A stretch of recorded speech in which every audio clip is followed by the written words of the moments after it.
সব তদন্তের জন্য কিন্তু অল্প সময় হয় না। আমি যেটা বলেছি যে আমরা দেশের গণ্ডি পেরিয়ে আমরা বিদেশেও বেশ কিছু ডিএনএ সহ বিভিন্ন তথ্য, বিভিন্ন আলামত আমরা পাঠিয়েছি।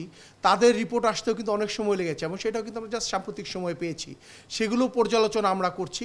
তা আমরা এটার ব্যাপারে অত্যন্ত আন্তরিক এবং আমাদের যারা যে বিজ্ঞ আয়ও আছে সে অত্যন্ত পেশাদারিত্বের মাধ্যমে সবগুলো সাইট খতিয়ে দেখছে যে কোনোভাবে এইটার তদন্ত অ্যাকচুয়াল তদন্তের তথ্যটা বের করা যায় কিনা।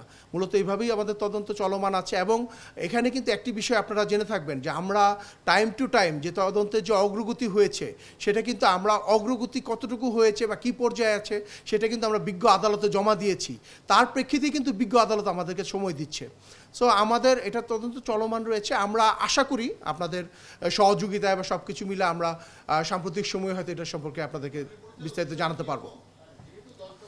না, এটা আপনি কিভাবে বললেন?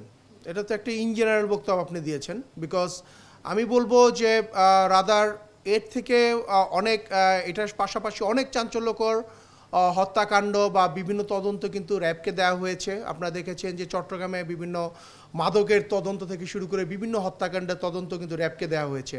এবং আপনারা জানেন যে র্যাব যেই তদন্তগুলো করে, র্যাব কিন্তু যখন আদালত র্যাবকে কোনো তদন্তের দায়িত্ব দেন তখনই কিন্তু একমাত্র র্যাব তদন্ত করে। আদারওয়াইজ এই যে আমরা যে একটা অভিযান পরিচালনা করেছি এই অভিযানটিও কিন্তু আমরা নিয়মতান্ত্রিকভাবে থানায় সোপর্দ করবো এবং পরবর্তীতে বিজ্ঞ আয়ে তদন্ত করবে। আমরা একমাত্র তখনই তদন্ত করি যখন বিজ্ঞ আদালত বা সরকারিভাবে আমাদেরকে কোনো তদন্তের দায়িত্ব দেওয়া হয়। এবং আপনারা তো দেখেছেন যে বিভিন্ন সময়ে বিভিন্ন চাঞ্চল্যকর হত্যাকাণ্ড সহ বিভিন্ন চাঞ্চল্যকর মামলার তদন্ত বিজ্ঞ আদালতে যে বাদীপক্ষ র্যাবের কথা বলছে যে র্যাবকে যেন তদন্ত দেওয়া হয়। সো র্যাবের প্রতি মানুষের এই আস্থা রয়েছে বলেই কিন্তু বিভিন্ন তদন্ত আদালতের মাধ্যমে আমাদের কাছে আসছে।